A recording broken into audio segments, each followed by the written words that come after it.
Salam əziz dostlar. Biz həmişə eşitmişik ki, cənnət anaların ayağı altındadır. Lakin heç düşünmüsünüzmü? Həqiqətən də bu ayaqları müqəddəs edən, onları bir növ cənnətə çevirən nədir? Bu ayaqların altında gizlənən o sirli enerjini birlikdə kəşf edək.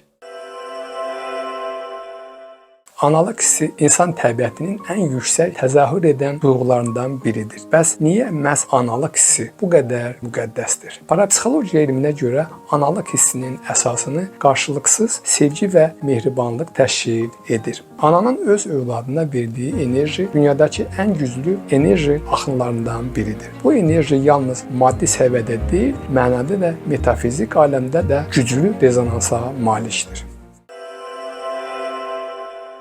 Ana sevgisi safdır, təmizdir və tamamilə təmənnasızdır. Bu sevgi anaların ruhunda xüsusi bir tezlik yaradır və o tezlik birbaşa ilahi enerji ilə əlaqələnir. Demək ki, cənnət anaların ayağı altındadır ifadəsi fiziki anlamdan daha çox mənəvi və energetik anlam daşıyır. Bir ana övladını dünyaya gətirdiyi zaman o yalnız bioloji varlıq deyil, həm də energetik olaraq yeni bir həyat, yeni bir ruhun yer üzündə təzahür etməsi üçün kanal olur. Ananın bu müddət ərzində keçirdiyi hisslər onun ətrafında enerji sahəsi yaradır. Sevgi, mərhəmət, şəfqət hissləri bu sahəni gücləndirərək onu yüksək vibrasiya ilə zənginləşdirir.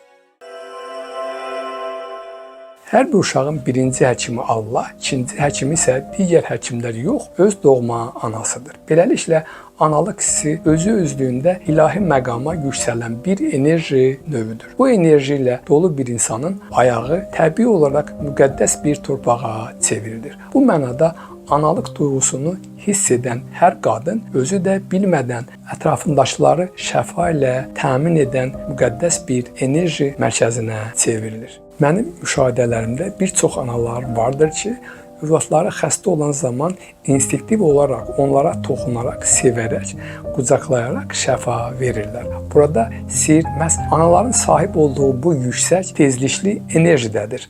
Anaların varlığı ətrafındakı negativ enerjiləri neytrallaşdırır və pozitiv enerjiyə çevirir.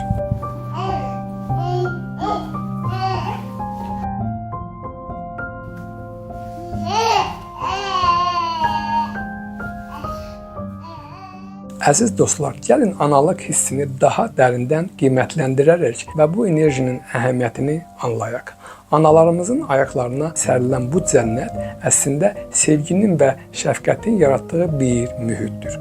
Onları qiymətləndirərək analarımızın həyatımızda yaratdığı bu müqəddəsliyi qoruya bilərik. Unutmayaq, analarımızın ayaqları altındakı cənnəti görmək üçün gözlərimizlə deyil, qəlbimizlə baxmalıyıq. Əgər bu video sizin üçün maraqlı və faydalı oldusa, videonu bəyənin, kanala abunə olun və fikirlərinizi şərhlərdə mənimlə bölüşün. Yeni mövzularımıza görüşənədək sağ olun, salamat qalın.